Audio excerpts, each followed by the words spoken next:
我跟他是在那个2012年2月份的时候认识的，因为大家都在一起上班嘛，一起同事嘛，感觉他的性格还可以，大大咧咧的。后来我们慢慢就走在一起了。现在相处1年之后呢，就是说就有出现问题了，就感觉好像有的东西，我们80后跟90后好像有隔膜一样，就完全不支持我的工作。毕竟说我现在有了小孩，也是说大家在一起好好过日子，好好生活的。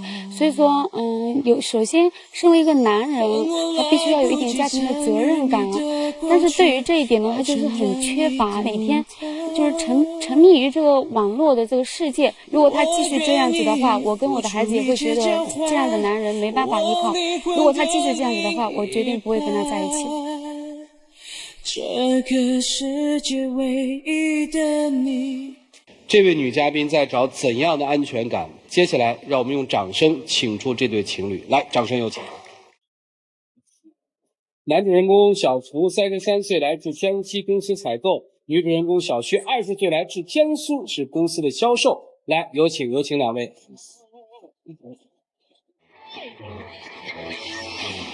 现在是5个月的身孕吧？是。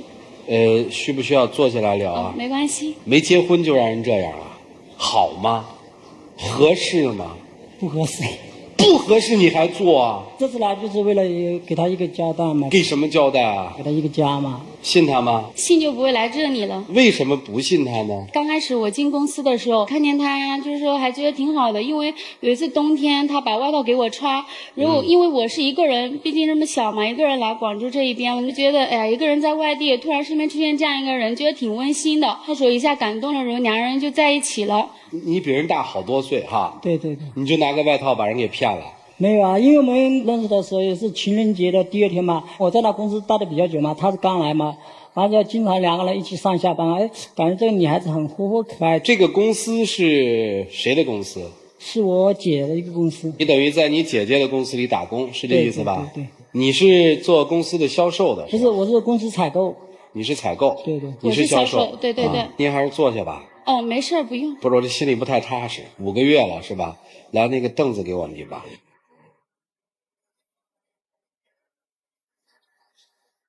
今年33岁。对。以前有情感经历吗？有，就是我以前有个前女友，也是生了小孩，本来是要结婚的嘛，一直耽搁了。她后来生病啊，尿毒症啊，跟心肌炎，反正一直后来还是，反正最后还是走了，留下小孩。孩子现在在哪儿？在老家，父母帮忙照看着。这情况你了解吗？我都有知道，但是毕竟说他的女朋友不在了嘛，对吧？对这个东西我也不是说很去在意他，说是抵制他什么东西，我就觉得谁没有点过去。一直没有跟你的那位女朋友结婚，你心里难受吗？难受。是啊，本来我爸妈全部都很愧疚，他说都没有给他一个完整的婚礼，怎么样子，登记也没有登记。所以现在等于当他又有身孕的时候，你就特想把她娶回去。对。那你干嘛不嫁呢？那问题现在是发现就有很多矛盾啊。谁有毛病？我们俩都有一些毛病。2个人刚开始在一起啊，觉得大家都挺好的，没什么问题，没什么冲突矛盾什么东西的。然后后来就是说2个人之间老是为了点小事吵架。你们俩为什么事儿吵？他整天就抱着手机，抱着 iPad， 抱着电脑过日子，这哪行呀？毕竟你是一个男人，你有小孩，你有家庭呢。你现在也不是说只有我肚子里的一个小孩。那天就是我晚上起来嘛，就是说3、4点钟起来，我说你怎么还在这玩手机啊？该睡觉的时候不睡觉，到了7、8点钟，不是该上班了嘛？上班的时间，我说你好起来上班了呀？你怎么还躺在这儿？他说别烦我，我说我要睡觉，我说你该睡觉的时候不睡觉，那不睡觉的时候你冲我吼啥吼呀？也就是说他挺小孩的，愿意玩游戏。他不只是玩游戏，他换手机也特频繁。就是整天就是苹果公司出啥手机他就换什么手机。胡老师就这样，苹果手机就那几部，哪有几部？对啊。问题是他从苹果3代现在用到了5代，如果也就那个几代，3代、4代、5代嘛，3部。那还是 4S 嘛，那还有小米呢，小米1也买了 ，ES 也买了，2也买了，我不是没有用吗？用了几天都没有用吗？ iPad mini 也买了 ，iPad 1、iPad 2都买了。就买了就买了呗，能怎么着啊？他给自己买手机大方了，他给我买什么东西，他怎么就没接纳那么大方呀？我哪里没那么大方？你说买什么？那你说他没给你买什么呀？那天就是过情人节嘛，人家不是说讲究个气氛，讲究个情调啥的。我说你给我买束玫瑰花吧。他说，哎，买什么花浪费。我不是那个没给他买花嘛，完了我们吃晚饭嘛，就去逛街嘛，完了他看见那有卖花的嘛，完了他叫一定要买一朵，我说不买了，我走了。他一下子抱着我的腿，那么多人在那，他就一直要我买。那你给我买不就得了吗？他你干脆就不给我买了。说白了，你这是小气嘛。那你买了不就得了？你较就是嘛，什么劲呢？你何必遭这苦呢？多丢人呐！是啊，就是本来就人给我更气了，我更不买了，这样子是不是？你买了不就得了吗？这多丢人啊！你也做得出来啊？为一朵玫瑰花你就跪下来抱人腿啊？那不是他不买吗？那我为了那一朵玫瑰花，我就想起他用了那么多手机，我就来气。换了很多个手机，然后呢，人家那个小姑娘，然后呢，这个自己心爱的这人抱着她的腿，要求买个一朵玫瑰花，你都舍不得买，你这太过分了，是不是啊？不是，主要他不给我面子，不是说我不买的问题，平常也有去买的。你配给人家给你面子？而且我们两个人每天都是有矛盾的，他买的东西，那你们俩怎么好在一起的呢？既然都有矛盾，因为我们毕竟相处这么多时间嘛。因为一开始嘛，就是说想着这男人挺不错的，就想着好好跟他过日子什么之类的。那你好好过日，你先结了婚，你再怀啊，这怎么对自己不负责任呢？你家里人知道这个吗？所以说我为了就是有负责任嘛，我就说这次本来说是那个准备想结婚嘛，这样子嘛，感觉就是他有时候讲话真的是口无遮拦。有一次嘛，我不是有个姐夫嘛哈，他带个小孩上火车嘛，完事就没赶到点，大家都说他错了嘛，这个男人不靠谱。反正那是吃饭的时候嘛哈，很多人围在一桌，他也在那嘛，他就在讨论这个事嘛，他一直说我姐夫。哎，你这个男人呢不靠谱，你姐怎么嫁到这样的男人？我说试跟他说不要讲这个话题了啊！我说多尴尬，大家一直在吃饭。那你去他家里提亲了吗？有跟他奶奶、爸爸妈妈他们都知道，同意了吗？都同意了。那不就没事儿了吗？完之后就是聘礼上的问题又产生了冲突。那不是聘你不聘你的事儿，那是你个人心态的问题。我奶奶老人家走那么远了去你家，你那什么态度啊？你对我奶奶啊？你们家是江苏的，对对，你家是江西，江西对。去他们家得坐好久的火车呢。他们家的人到你们家去的，对，不是你们男方家到人女方家去下聘。对啊，因为这个事我现在也有说是他奶奶过来看一下嘛哈，就过来说他们老家的风俗嘛，就是要8万8的病礼嘛。因为我前女友生病了哈，那时候花了很多钱嘛，家里刚有建房子嘛，手头里没那么多钱嘛，他奶奶就找我谈话，不管你怎么样把8万8给我凑齐，反正不然的话我就把孙女带回去。因为我奶奶毕竟是我从小是我奶奶带大的嘛，她就是说她来。你为什么从小是奶奶带大？因为那时候就是说爸爸妈妈都在外面打工赚钱嘛，我就跟奶奶在老家。我奶奶就想着，哎，养这么大了，就是说一下子啊，就是太远了，就是说从我们那边到他们那边很远嘛，一下就觉得心里空落落的，就觉得过不去这个坎儿。说，哎呀，凭什么我养了那么多年就嫁到那么远的地儿去了？他心里过不去，他就这样，他说是这样说，哎，8万8问你要什么礼金啊什么那乱七八糟，一直说什么东西。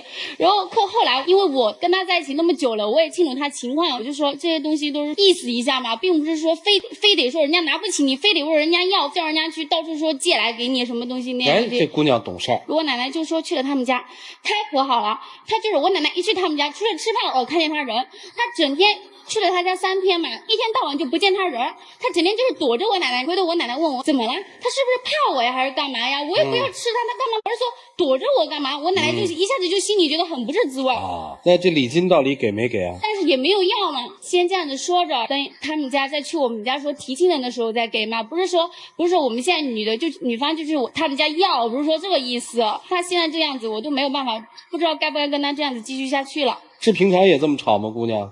因为天天吵都吵出频率出来了。为什么一定要吵呢？他自己整天找吵呀，不是说我自己要跟他吵，我没找跟你吵什么呀？我下来嘛跟朋友吃个夜宵，他就打电话过来，搞得我夜宵不能吃啊。朋友说，哎，怎么吃个夜宵就跑了？整天就是11、12点出去吃夜宵，然后3、4点出来拿手机出来跟人家聊 QQ、逛论坛，我都懒得说这些事了。你究竟还是不是一个男人？不管说你是个苹果控，还是说你跟人家聊 QQ， 你整天就泡在那手机、电脑、iPad 里面，你现在你究竟想怎么样？你得说给我个交代，给我个说法。哎，姑娘，你可以给他提要求。我要求的再高，他做不到那也是白做。我要他自己就是根据自己的实际情况，你自己说吧，你以后你该怎么做才能就是说？那你到底要我怎么样做嘛？反正我到底要你怎么样做？下班我每次陪你，准时下班陪你喽。不是说准时下班陪我，准时不下班陪我的这问题，而是说你能不能像个男人一样撑起一个家呀？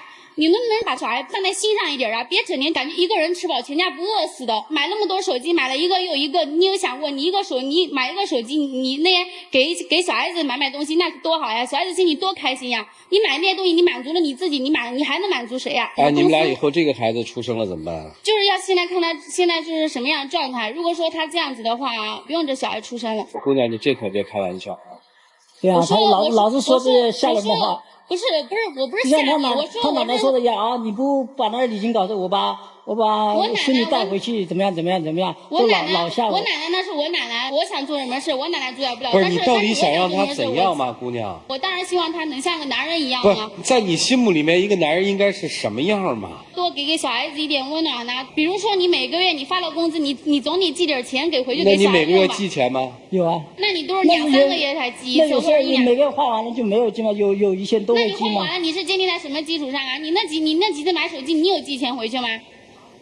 我听明白了，还有什么呀？因为他现在这种状态嘛，我就是想着他现在这样对小孩，是不是我小孩生下来以后，他就会这样子对他，用对他小孩的那样子来对待我的小孩呀？那你说你的孩子生下来是在你们身边呢，还是送回谁的老家抚养？你是怎么想的？我就想着说，现在趁老爸老妈年轻嘛，让他把我们带个1、2年，小孩稍微大一点了，就放到自己身边，听明白了，自己照顾着比较好一点。生出来让你父母带是吧？不是，是让他父母嘛，因为我父母就他父母带。因为我父母还是在工作嘛。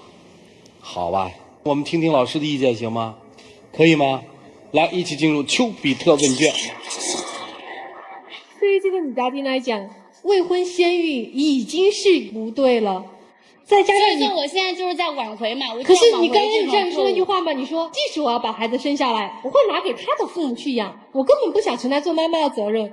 如果你已经现在成为一个妈妈了，你还不想承担做妈妈的责任，那你想做什么？问题是我们现在的经济情况，就是说，如果说我生下来我来带小孩的话，因为我这样子我们的经济情况就可能不会很好。一个孩子他最重要的是母亲和爸爸能给他最好的关爱。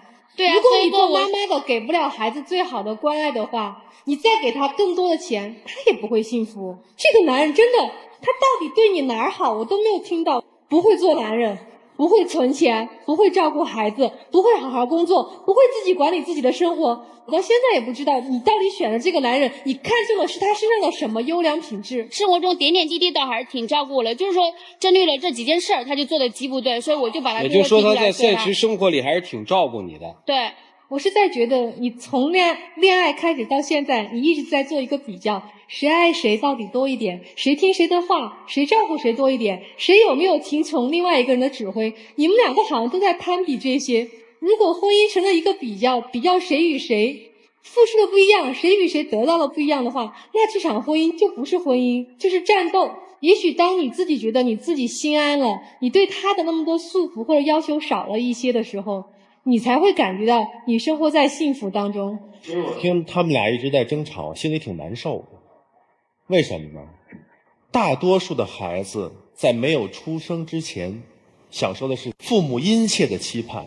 可他们俩呢，孩子在肚子里都已经5个月了，还互相质疑争吵，为这么点事儿就互相的指责。这个宝宝很可怜。你知道什么叫男人的责任感？不知道。在孩子出生之前，你有为他们做过什么规划？为他们的母亲做过什么规划？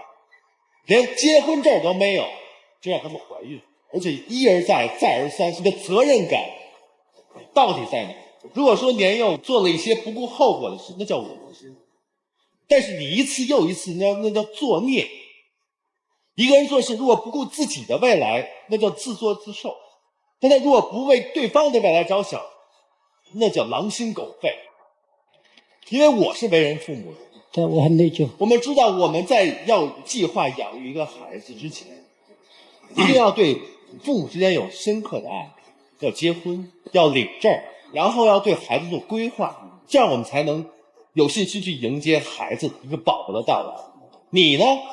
有计划吗？有责任吗？出了事你现在是一塌糊涂啊！你还有脸跟你小你13岁的，那这个我们能叫他未来的妻子吗？还是女朋友？还这么对峙我们这个现场吗？你的脸面何在啊？我挺难受的。我希望你应该能深刻的自省。到目前为止，那都已经成为过去了。关键是你如何往下一步走，怎么走？先干嘛？本来这是来就是说准备一些挽回他嘛，完事要领证嘛，领证就结婚嘛，这样子。孩子怎么办？孩子肯定要生下来了。完整的去想一套规划，亡羊补牢。如果能真正的能有这个担当，马上结婚，马上领证，然后不要再争吵了。你比他大13岁，这个差距，我觉得你应该容忍他的一些偶尔的小脾气，尤其他现在已经是身有5个月怀孕的一个孕妇了，你于心何忍？我希望你能听进去我的话，好吗？事实上，前一段的婚姻，女朋友的逝去，还有孩子，真的没有让你增添多少男人的沧桑和生活的阅历。你依然像一个从来没有过家庭的毛头小伙子，不懂事儿。你看他刚才跟你所说的，换 iPad， 换这些个，换那些东西，在生活当中那么潇洒，你哪里像一个做父亲的行为？我就不说孩子的事，因为我不像他有儿子，我没那感受。但我就说，只要看到孩子，就会想到他的母亲。而且台本上说，你对他的感情是很深的，为了他花尽了家中所有的积蓄看病，最后他还是离你而去。所以说你每次看着孩子，你就会想着他妈呀，你就应该对孩子好啊。但是结果是孩子基本上是你父母在带，你并没有花多少的心思。因为父母是为了就说不偏袒我的父母，他们两人门大，因为现在上学了嘛。完事如果接到广州上学，我就一个人根本无法承受学校。不是承受，你错了，你不要找理由，不是承受的问题。就是因为孩子没有妈，所以父亲会更加的疼爱孩子，而不是你的这种做法。你没有花多少，你甚至没有一个正常的父亲、普通的父亲花在孩子身上的时间多。你老人家谈恋爱谈的美滋滋的，换 iPad 换的爽溜溜的，你哪里想到了孩子呢？你依然像个单身汉一般的快乐。所以说曲伟刚才骂你那些东西，我一点都不感觉意外，虽然他从未这样。你也就在那儿不做声的那个可怜相，导致到大家都觉得你还挺老实，其实你做的没一件人事。这个孩子又是这样。说到女方，其实我觉得女方想要的东西远远比自己嘴上所描述的要多得多。你怎么能随随便便说大不了我这孩子就不要了，我就引产？你怎么随随便便说得出口？这和你刚才所说的，你口口声声要求男方说你一定要对孩子好哦，你对自己的孩子都能够随意的放弃，你还要求别人，有点冠冕堂皇吧？所以我觉得这事儿啊，你欠孩子们的太多，你牺牲你将来所有的幸福和所谓的你自己的爱情的选择，而把这些精力全都补回孩子身上，一点都不为过。你就是要赎罪。这个我知道。你为了赎罪，你什么都该做，所以在这个舞台上，你没有任何可以辩解。而女生，我希望你能够坦白一点，你想要什么，直接明说。将来的生活想要怎样，你直接明说。然后呢，跟他坦诚地开出自己的条件。生不生下这个孩子，和他在不在一起，其实最后的决定权都在于你要作也好，抬高架子也罢，那是你的权利。但我们希望你能够坦诚一下，因为谁也不是那只老鼠，你也不是那只猫。就这样。还得用天津话说一句，小伙子，你这那什么拔罐的，你这有点作死啊！前面一段就有一个这个单说这个未婚先孕也好，已经做了一个很大的一个这个祸了，但是呢，没有引起你这个男人的责任。我都听傻了，我感觉这事情也不应该在你们这个成年当中出现这个事情。有了孩子了，还把这后面的生活弄得那么一团糟，太难了。我50多岁，我都不知道怎么处理这个事情。对，太可怜了。自己好好考虑吧。那我们一起进入黄金60秒。对，我们俩也相处了1年多了，我的为人你也应该也知道。你看我们以前有快乐的日子，每次回家，你看小孩都很爱我们，都我们一起看电视，一起逛街、逛超市。你要什么东西的时候，都拼着抢着都给你拿，他们真的离不开你，我也离不开你。现在你还能改吗？你现在这样子说，我都不知道我该不该信你了，因为有些陋习不是说1天2天形成的，我跟你不是也不是说要生活，3年5年，也许是一辈子，后半辈子我跟宝宝的幸福都是交给你了。你现在这样子说，我都不知道该不该信你了。所以这次来，我就是说，为了给我们一个幸福的家嘛，给我们一个完美的家嘛，孩子也期待了你嘛。我真的很爱你，从刚开始第一天认识你，我就说认定你了。问题是有些东西不是说光有爱情就够的，我们现在不是要的爱情，也要的也是生活，你明白吗？所以说嘛，我们以后的日子嘛，一起创造生活嘛，一起为我们的未来努力嘛。好了，两位，时间到了，来，请亮灯。我知道你很爱他，他说那句话说我们是要在一起生活，有爱情是不够的，听起来很残忍的一句话，但是有的时候恰恰生活就是这样。你可以浪漫，但是跟你一生的人也许很务实。你需要的是一个成熟可以照顾你的女性，而你恰恰找了一个心智上很成熟，要求很多，但是在行动力上可能还很欠缺的一个女孩。你们都找拧了彼此要找的人，但是有的时候我坚信，如果有爱，也许还能在一起。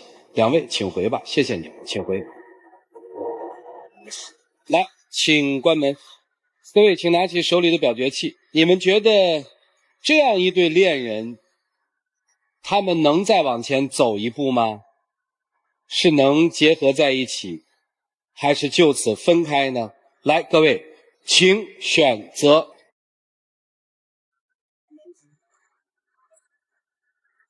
现场只有 33.33% 的观众朋友看好他们往前走，另外还有 66.67% 的现场观众觉得他们在一起真的不看好。那么他们究竟是怎么想呢？来，一起数5个数，5、4、3、2、1，请开。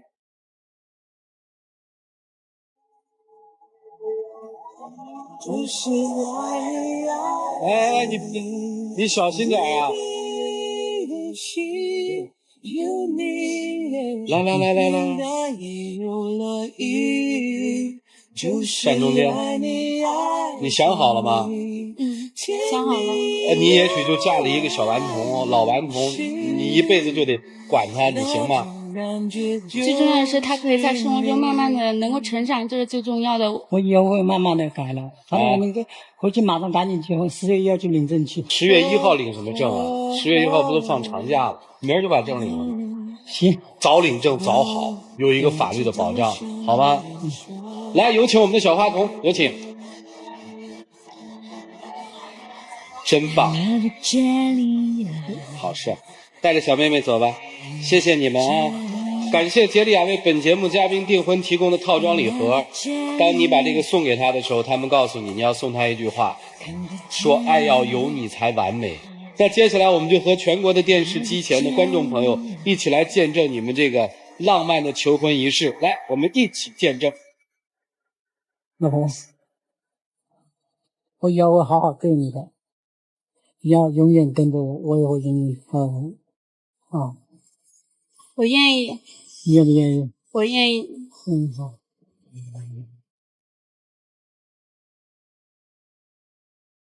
你小心点孩子啊！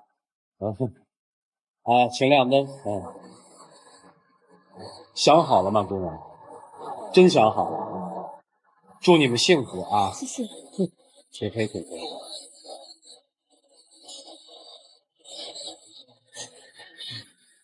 接下来的时间是你们分享智慧给大家的时候了，一起进入杰利亚爱情保鲜剂。